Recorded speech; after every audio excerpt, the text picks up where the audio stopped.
right. My fourth element has to do with speaking. Speak confidently and speak decisively. Speak clearly. Very important. Say what you want, not what you don't want. Focus on the solution, not on the problem.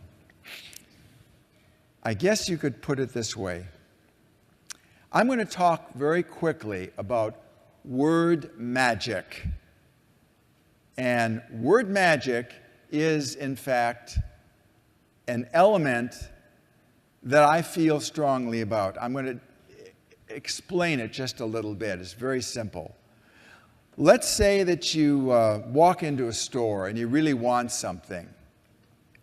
And the person says to you, "No way, we can't get that for you until Friday." How would you feel? I mean, right off the cuff. A little put off, like maybe I want it now.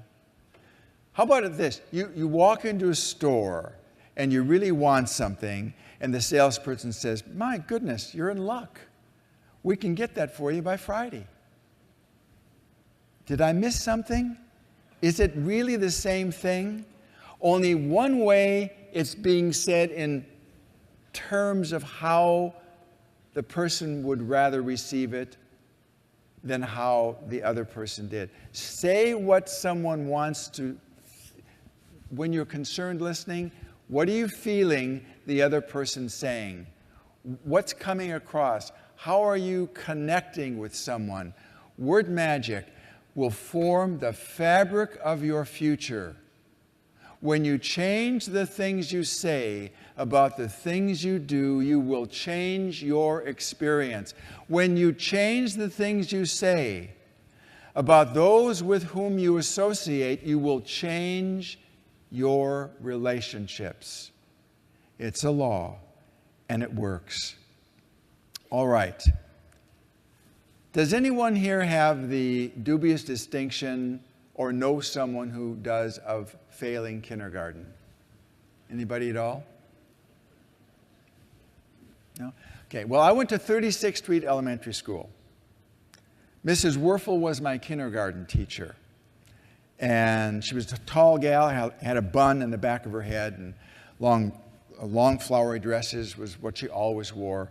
And we were sitting at a wooden table, large wooden table, all around the table, making these paper boxes with this huge jar of white paste that you love to eat. Remember that stuff? It's kind of a minty taste. All right. Well, I was putting more in my tongue than I was in my paper box, and Mrs. Werfel came up to the table. She picked up one of the children's boxes.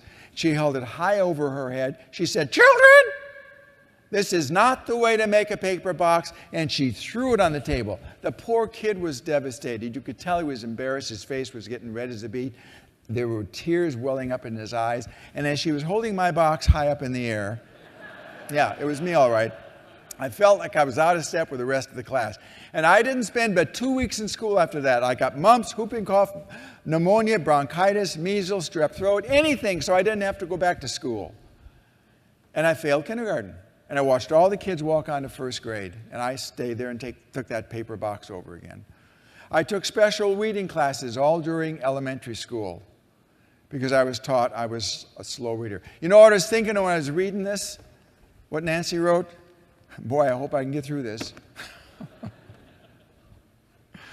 I took special reading classes all during high school because I was taught I was a slow reader. And I bought it. Hook, line, and sinker. Mrs. Ingram in my 12th grade English class. Bless her heart. She didn't mean it. She didn't know. She said something, and I was so embarrassed about it because Polly behind me was standing there. I had a crush on Polly. Never asked her out. And Wally Henderson and Jack Kuski were standing right next to him. I can remember it like it was yesterday. And Mrs. Ingram said to me, and I knew Polly could hear, she said, "Jim, don't ever attempt college. You'll never make it." I learned 2 things from that experience. Number 1, and I'd like you to remember these, please. Number 1 is, don't ever allow anyone else's opinion of you to become more important than your own opinion of yourself. And number 2, whenever you are self-assured, You don't attract an adverse opinion. Whenever you feel right inside, you don't pull out garbage from other people. Whenever you know who you are, you don't create static in the world around you. Do you know why? Because it's a law. And there's not that much allowance for ignorance. We've got to know what we have inside, and we've got to know how to get it out.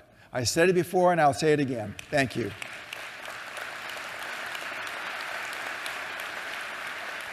There are many ways to reach an end. Some are better than others, and it builds character. I'll go back to Cavett Robert. Character is the ability to follow through on a good resolution long after the mood in which you made it has left you. We all know about that, don't we? We all know.